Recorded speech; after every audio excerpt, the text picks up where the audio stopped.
And to me, that's powerful. Most of the time, people, even professionals, they try to be right directionally. They try to pick if the market is going to go up or go down. And that's really, truly just a 50-50 shot. When I'm bullish, I primarily do a trade like this, that yes, if it goes up, I'm going to win 100% of the time. But even if it drops, I can still win. I was wrong directionally. I was wrong with my assumption, but I can still make money.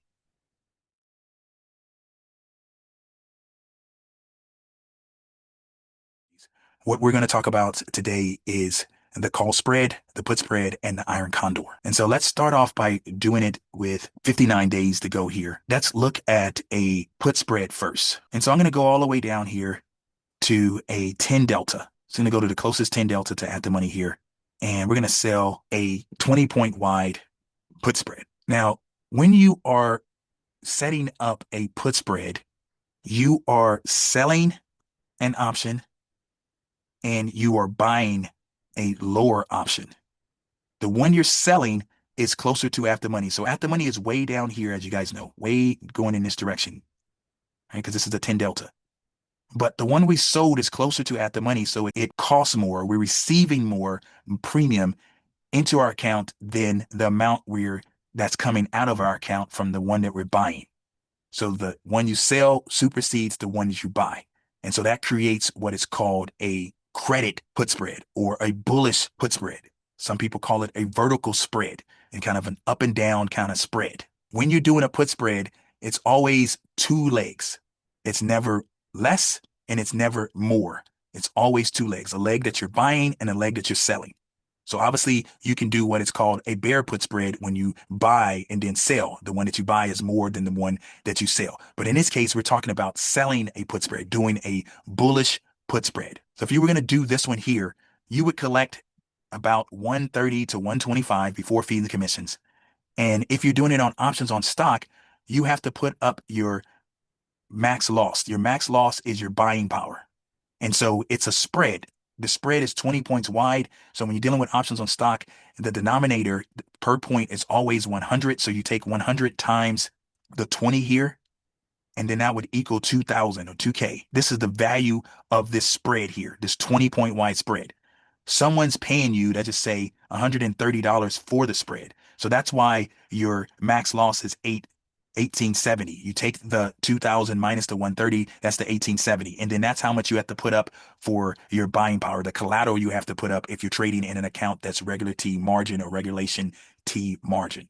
And that's what most of us have, unless we have portfolio margin, which will give you a better buying power in this scenario. Before we continue with the video, I just want to quickly point out, if you need any additional help, please consider joining our trading club. You can do that by clicking on the link in the description area, and you'll get a 3-month trial for a flat fee of $60. We look forward to seeing you in the trading club. Back to the video. But the bull put spread is my favorite strategy. If I had to pick any of all the different strategies, it's the put spread because it's a basic strategy that works the super majority of the time. It's nothing fancy about it, but that's the beauty of it, is that you can sell a put spread and you can win if the market goes up. You can win if the market stays flat. You can even win if the market goes down. The only way you lose the way we set these up at Dorian Trader is that the market has to go down in a significant way, in a significant manner for you to have a problem. And if you have to adjust, then if you know how to adjust, I should say, you can make the market go down even further before you lose. Right? And so let's look at this curve view so I can kind of break that down. This right here is the at the money line. I'm just using this as the at the money. That's exactly where the at the money is. So as you can see, if it goes up in this direction, we're going to win 100% of the time. And so even if it drops, because this is the at the money, it has to drop all the way down here. So we can still win 90% of the time, even if it goes down. If it goes down too much, this is where you lose. You have kind of like a stop loss amount you can lose. The most you can lose here, you can't lose like all the way to zero or something like that. The most you can lose is the 1875, okay, or the 1870. It's all jumping around. The market is live. But this is why I love the bull put spread, is because I don't have to rewrite directionally and still I can win. And to me, that's powerful. Most of the time, people, even professionals, they try to be right directionally. They try to pick if the market is going to go up or go down.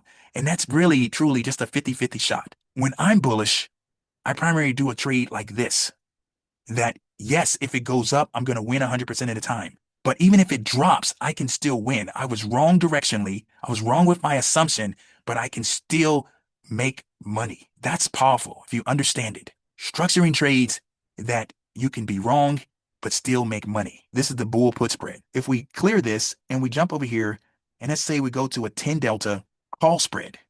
So I'm going all the way over here. And so let's do a 20 point wide here as well. So in this example here, it's still the same kind of concept, is that it's a 20 point wide spread. So it's 20 times 100. This is still valued at 2,000 or 2K. We are selling a call spread. So the one that we're selling, the call that we're selling is more than the call that we're buying. So this makes it a net credit, vertical type of spread. And it's called a bear call spread because this is actually a bearish position. You actually want it to go down if you're doing this. And you can, as I've talked about before, the at the money is this way, it's way up here. So it would have to fall a ton or a lot before it can touch this strike, before you have a problem if you want to let it, if you were going to trade this all the way to touch. And so it has to drop, it has to actually go up a lot. And then in this example at the 10 delta, we're collecting a little more premium wise on this side, 230. And so you minus the 230 from the 2000, that's going to give you the 1770 as your max loss. And that's how much you have to put up again. And if you go by this delta though, you still have a 90% chance of winning on the call side. If you go by the delta. Now, I like call spreads, but I don't love them like the put spread. It's not my favorite strategy, the call spread, because the market has the tendency to drift up. It goes up more days than it goes down. It goes up more months than it goes down. It goes up more quarters than it goes down. It goes up more years than it goes down. You guys get the point. The market drifts up.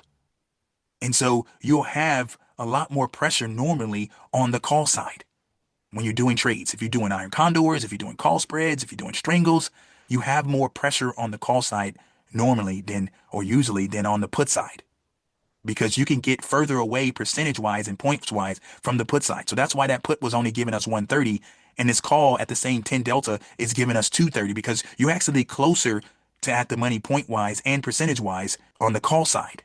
It's that way because risk is skewed to the downside since the 1987 crash. Before the crash, the 10 delta was the same amount of premium on the put side and the call side, and it was the same distance away. After that crash, people realized it's a lot more risk to the downside. So it's always been skewed to the downside for most stocks and all indexes, like the S&P 500, the NASDAQ, the Russell, things like that when I say most indexes. So I try to be more vigilant, more careful about the call side. And so I strategically put the call sides on. And usually when the market is like, let's say the market's been up several days in a row, or it's up big like it is today right now, it's up 1%. So I'm okay with putting on a call side in this scenario because I can get further away. I don't have to do the 10 delta. I'm using this as an example. I can do a 5 delta. I can do a 3 delta.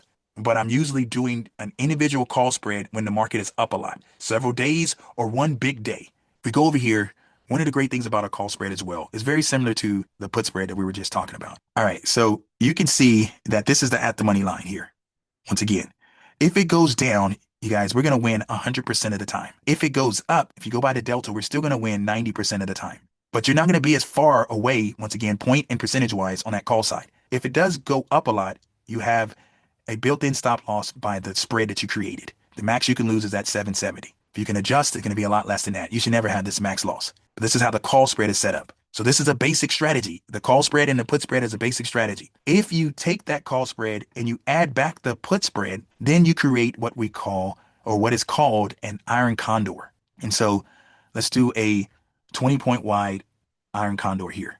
In this example, we have a 10 delta put and a 10 delta call. If you're doing individually, if you're just doing the put side, you have a 90% chance at that to win something at expiration, at least 1 cent. If you're doing just the call side, you have a 90% chance. If you're doing both sides, like this iron condor, you have to add them both up. 10 and 10 equals 20. You minus that from 100.